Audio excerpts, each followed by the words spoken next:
de donner 20 points de moins à Chalon-Reims par rapport à l'habitude qu'elle a de marquer 88 points quand il gagne des matchs. Parce que ça, la réalité de Chalon-Reims, c'est celle-là. Quand ils gagnent, ils mettent 88 points par match.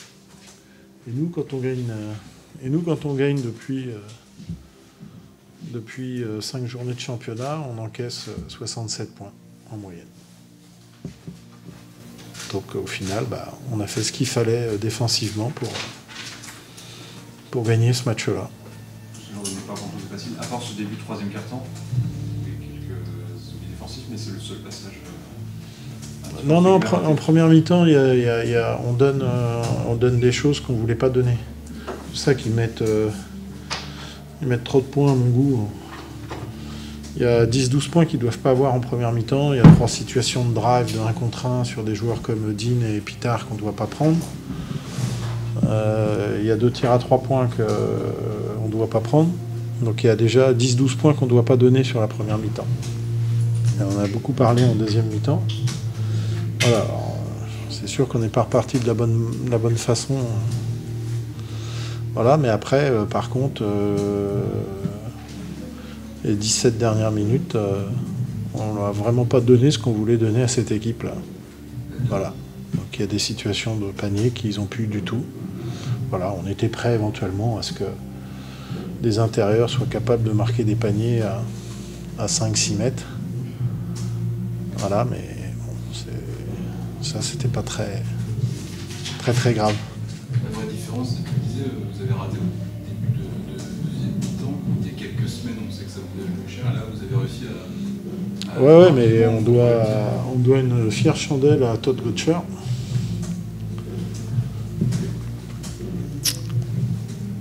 Parce que si on ne le trouve pas à cet instant-là et qu'il ne prend pas les responsabilités qu'il prend, avec la réussite qu'il prend, peut-être qu'on serait parti dans un scénario de match compliqué. Mais Todd fait des choses très très importantes, prend des responsabilités qui font qu'à un moment donné, finalement, ça recrée une dynamique et puis derrière ça se traduit aussi défensivement, voilà. C'est important à savoir qu'il a pris que 2 tirs en première mi-temps, celui de raté, et qu'il peut s'enflammer en très peu de temps. C'est le profil de Todd Gotcher, celui qu'on... Voilà. Todd, il a les qualités, il a des défauts, bien évidemment, mais il a une qualité, c'est pour ça qu'on l'a pris par rapport à la complémentarité qu'on voulait... en ayant des profils comme Joe, comme David Michino, c'était d'avoir, et un garçon comme Oku ou Pierre-Etienne, c'était d'avoir dans notre effectif quand même un joueur capable d'aller sur des déplacements à pleine vitesse, sortie d'écran, tir à 3 points. C'est ce qu'on attend de Todd. C'est ce qu'il nous donne globalement. Donc moi, Gotcher, j'en entends toujours beaucoup parler de Gotcher. Mais Gotcher, il fait ce qu'il est capable de faire, et il le fait plus souvent bien que pas bien. Et au même titre que Joe, Jerry est au cours depuis 5 journées, il fait partie de ces 4 joueurs stables.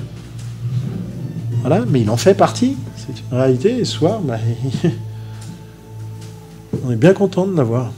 Donc voilà, pour autant, derrière, c'est pas Edgy Slaughter, il n'a pas la même facilité, aisance technique, ballon en main, pour faire du 1 contre 1, voilà, mais c'est pas... C'est pas...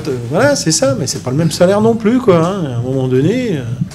On va pas demander aux gens d'être ce qu'ils sont pas, quoi.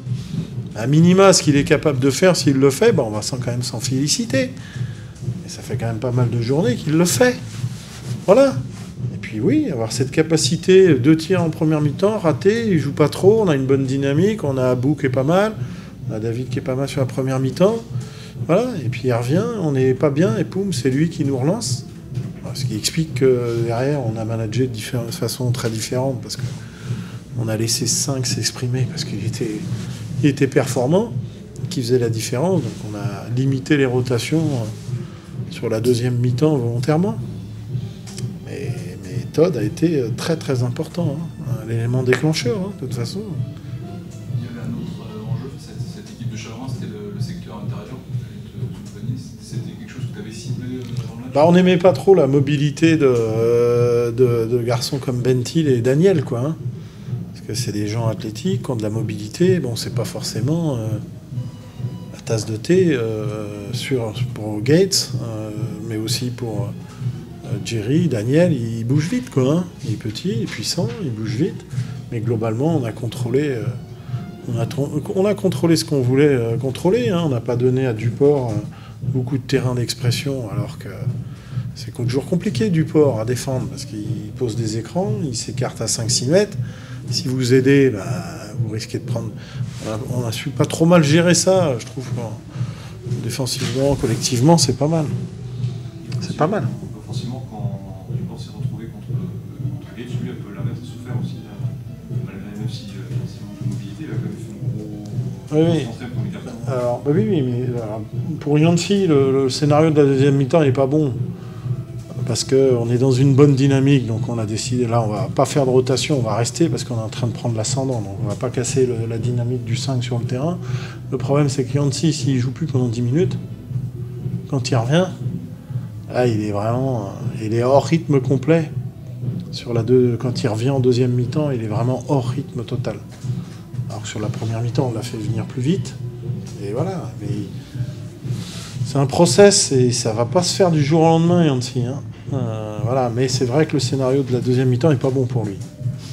S'il reste 5-6 minutes sur le banc, ça va.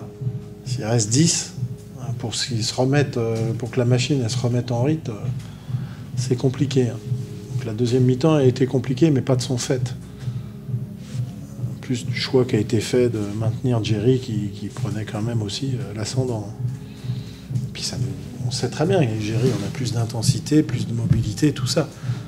Donc à un moment donné, si on fait la différence avec ça, et qu'on voit que c'est pour gagner le match, vous pouvez faire des choses pendant 20 minutes, vous, coach. Et sur les 20 dernières minutes, si c'est pour gagner le match, c'est important de laisser certains plus longtemps sur le terrain, on va le faire. Sakoko est resté longtemps, Joe est resté longtemps, Jerry est resté longtemps, Todd est resté longtemps. Donc c'est pas facile pour ceux qui restent longtemps sur le banc de revenir et se remettre dans le rythme. Et ça l'est d'autant moins pour Yancy, hein, ça c'est sûr, parce que vu son profil. Là. Une troisième victoire de rang, ça commence à vouloir dire quelque chose. C'est surtout une quatrième en 5 matchs. Tu vois ça comme finalement le salaire de progression d'un travail Je vois ça. Je vois ça simplement dans le fait que ça fait, je l'ai dit, pendant les 5 premières journées, on a été confronté au problème de Joe et Jerry, soit d'absence, soit de jouer blessé, ou pas s'entraîner et jouer, et ils n'étaient pas à leur niveau. Et depuis maintenant les 5 dernières journées, on n'a pas de pépins. Donc déjà, eux sont... ils sont les cadres dont on avait besoin pour asseoir déjà cette équipe-là. Ça, c'est déjà la première chose. Et puis, il y a 2 garçons comme Aucourt et Todd qui les ont accompagnés dans cette période-là. Alors après, on cherche encore autour. Hein. Ouais, c'est un peu compliqué. Mais il y a des bonnes séquences de David aussi à l'heure actuelle. Donc ça nous aide. Voilà, bon, on a toujours ce poste 4 qui est...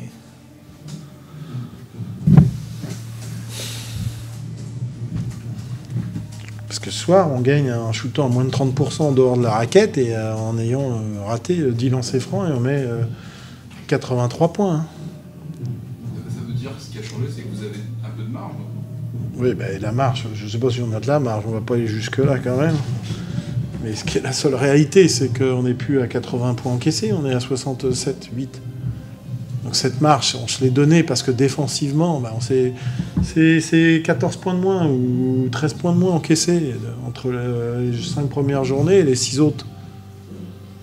La marge, elle est là. On se sécurise avec ça à l'heure actuelle.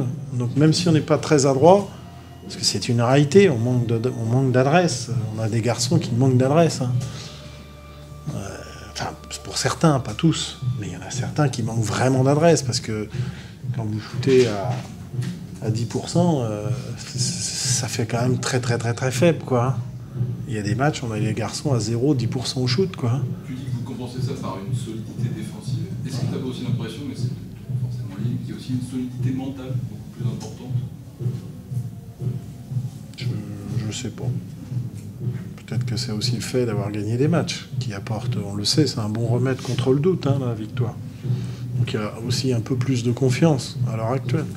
Donc dès qu'il y a des situations qui ne sont pas forcément... voilà, on s'appuie sur un capital confiance supérieur que ce qu'il était dans les 5 premières journées du championnat. Quand vous démarrez le quatrième carton avec un Léo contre Ryan Evans et Yancy Gates qui était dans le système, est-ce que cette transaction vous aurait pu vous permettre, il y a encore quelques journées, ou c'est aussi que... Non, c'est un système qu'on a créé cette semaine. C'est un système qu'on a mis en place que cette semaine. Donc, c'est un signe aussi qu'on peut... la confiance vous permet de faire ce genre de choses. ouais, mais là, elle est tellement évidente, la passe, que... voilà, mais c'est bien qu'on ait quelques actions spectaculaires un peu. Puis il y a aussi Yancy qui nous permet ça aussi. Voilà. Donc on a hâte de voir aussi Yancy avec un niveau physique supérieur, quoi. Parce qu'on voit bien que ça a quand même de l'impact, quoi. On sait, il y a aussi ça quand même, hein, les 5 premières journées, on a un déficit d'impact dans le secteur intérieur et qui est compensé bien évidemment aujourd'hui avec Yancy. Donc, et puis on commence à aussi associer Yancy Jerry. C'est-à-dire que quand on associe les deux, on a quand même une dimension athlétique sur le poste 4-5. C'est lourd, quoi. Hein. C'est costaud.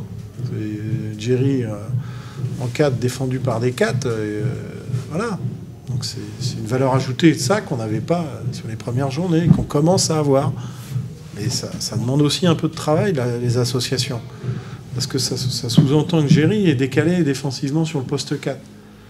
Donc là, il y a des fondamentaux pour lui à acquérir sur la défense du poste 4. Donc c'est une petite chose qui... Ça se fait pas du jour au lendemain. Hein. Entre tous ces éléments, puis la progression physique encore à venir de Yancy Gates, le problème à régler de maladresse extérieure, ça laisse envisager une grosse marge de progression pour ton équipe. Gros, je sais pas, mais une marge de progression, c'est sûr. Mais moi, je connais pas d'équipe au mois de début décembre qui n'ont pas de marge de progression.